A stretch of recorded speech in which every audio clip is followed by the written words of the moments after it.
Sasabak muna ang Filipina-American gymnast na si Levi Jong Ruivivar sa 2024 Women's Asian Artistic Gymnastics Championship sa Tashkent, Uzbekistan, bago ang kanyang nakatakdang pagsalang sa Paris Olympics sa Hulyo. Yan ang ulat ni Daryl Oclares.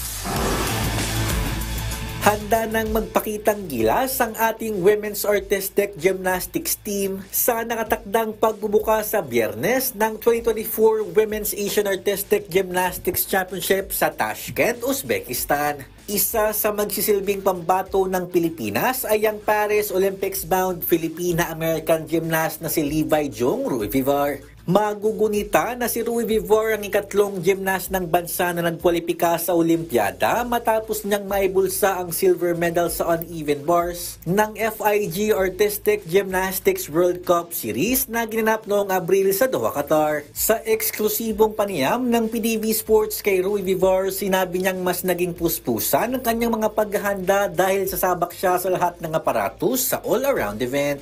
Kind of similar prep as to the World Cups, but now I'm doing all around, so slightly more geared to everything rather than just one event. I'm still training all events before the World Cups as well, but focus is more spread out on all the events rather than just one.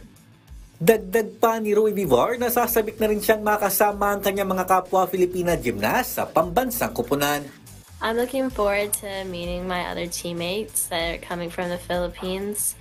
And getting to compete with them as a team, because we had all the World Cups were in individual competition, so I'm very excited to get to compete like all together towards like a unified goal.